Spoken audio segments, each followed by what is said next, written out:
So Vanquish Soul recently came out in Wild Survivors alongside the new Dinosaur support and the French food deck. The deck has already been doing well in the OCG, but at the same time the context is different because they have Maxi and we don't. And this matters not only because the deck doesn't lose to Maxi, but also because it can use Maxi for more than just a handshot because it is an Earth attribute monster. Speaking of which, what is this deck and what is it even trying to achieve? So first things first, it has 6 main deck monsters, 1 link monster, 2 spells, and 2 traps. I said 2 spells, but in reality it's more like 3 spells because there's a third one, it just doesn't have Vanquish Soul in its name. That card is Take Your Soul and it's extremely overpowered, so if it was a Vanquish Soul spell card, it would have been insanely unfair. Anyways, the goal of the deck is to consistently generate advantage with your monsters because you have a lot of searchers, a lot of draw cards, and you also have some really nice effects that are really resourceful. By revealing Earth, Fire, or Dark monsters from your hand, you can trigger a bunch of effects ranging anywhere between destroying monsters on the board, to drawing cards, to even burning your opponent for a big chunk of damage. And again, because of how resourceful the deck is, it doesn't really lose to any specific card. It can out just about any floodgate in the game, and the deck can also play a lot of floodgates. Anyways, this deck mainly has 2 really good normal summons that allow you to do some nice things. Ryzen is, objectively speaking, the best monster in the deck. It allows you to go really far just on its own, so that's the monster that you always want to open with every single game. It's also a Fire Warrior monster, so you can search it with Reinforcement of the Army or Infernoble Arms Durandal. And the quick effect that it has is really good because you can use it to destroy every single monster in its column, which is an interruption on your opponent's turn. Now, the second one is Mad Love, and it's not as good because it actually searches spells and shops instead of searching monsters. And the spells and shops are not really starters, but rather extenders, so they're not really that unfair. Mad Love also has a quick effect that allows you to bounce back the monster with the lowest defense from field to hand, which is really good because you can loop Bestial monsters with it. And do take note that Link monsters do not have defense, so they're completely immune to this effect. The other level 4 monster is Panthera, but you're not really wasting your normal summon on it because it can special summon itself from hand for free. Its unique effect is also very similar to Ryzen, but instead of destroying monsters, you're destroying every spells and shops in its column. And then Soul Pluton HG is absolute dog shit, and it's by far the worst Vanquish Soul monster out there. Now, Heavy Burger is actually the second best Vanquish Soul monster out there because it is very reminiscent to Deco Talker Heat Soul, as it allows you to draw 1 card on your own turn, 1 card on your opponent's turn, etc. And the burning aspect of it is also really insane if you're going into time, or if you can't really out a specific monster, and your only win condition is burning for 15 every single turn. And because of how much drawing you're getting with Heavy Burger, you might even want to reconsider Pot of Prosperity because it kind of clashes with it, but at the same time, Prosperity's kind of nice.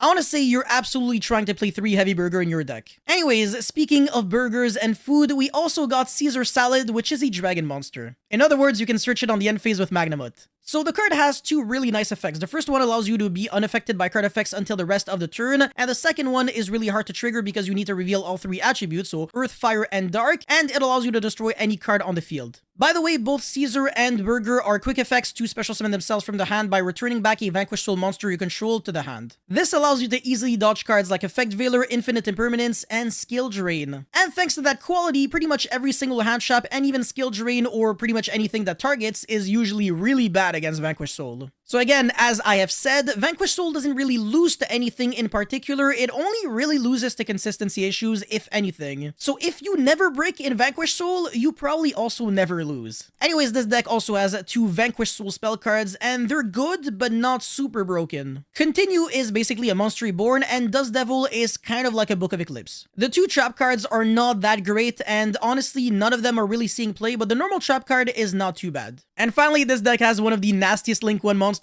you will ever see. It does everything you can ask for, so 1 single Link monster allows you to recycle back cards from the graveyard to the hand, and also special summon Vanquish Soul monsters from the hand, as quick effects. Not bad. And because of the fact that you're summoning Ryzen on your opponent's turn, you summon the Ryzen on a column that your opponent already committed to, so that your Ryzen can always destroy a monster, so that's a free interruption. Now, when it comes to interesting techs, this deck is definitely really nice. As I have said, this deck can easily play Skill Drain, but it can also play There Can Only Be One because all of your monsters have different types. Because of that, it means that the deck also kind of loses to Rivalry, but at the same time not really because Panthera can easily destroy it. If you really want to, you can play Parallel Exceed because your Link 1 Vanquish Soul monster always gives you a zone, and then you can go into Splash Mage into Deco Talker Heat Soul to draw free cards. Or you can use it for a rank 4 play, do whatever makes you happy. You can also play a Kashtira package or just 3 Fenrir's if you really want to, because you can easily search some Earth and Fire monsters for your reveals. And also the Kashtira monsters don't really clash with with the Vanquish Soul playstyle too much. And if you're really that thirsty for Soul Ryzen, just play Small World. It's going to bump up the consistency of this deck a little bit. You absolutely have to play the best Earth, Fire, and Dark handshaps and utility cards that you can play. Dimension Shifter is a dark monster, so that's always good, and the deck does not care about the graveyard, so even better. Even if you have, like, let's say Ryzen and Shifter, what you do is that you go normal summon the Ryzen, search a monster, and then go into the Link 1, recycle back Ryzen, and then you can go for Shifter. Now, Ghost Bell, Ash, and Reaper are all the 3 different attributes, and they're all really nice in this deck. Your extra deck really doesn't matter at all, so you could theoretically have 12 Reaper targets and get away with it. The funny thing is, you would also be ready for the mirror match, so that's even better. And both Retaliating Sea and Contact Sea are also really nice in this deck because, again, they're Earth attributes, and they really shit on Despia. And I want to say Despia is one of the kind of really bad matchups for this deck. And finally, Kurikara is a great board breaker for this deck because it's a fire monster again. Even the Dogoran Kaiju, whatever, as long as you're playing Earth, Fire, and Dark monsters, you'll always be fine. I just recommend staying away from light or wind handshops like Jewel and Logbird. We're still in the early stages of this deck's existence, but there is one thing that is certain for sure. With enough theory and messing around, this deck could easily steal a World Championship qualifier tournament. For the most part, most people don't really know how to play against Vanquish Soul, and as a Vanquish Soul player, you can take advantage of that. If you're tired of the old format where we only really had Kashtira as the best deck, this deck is the perfect getaway for you. You can finally start from scratch with a brand new deck, at least for the TCG, and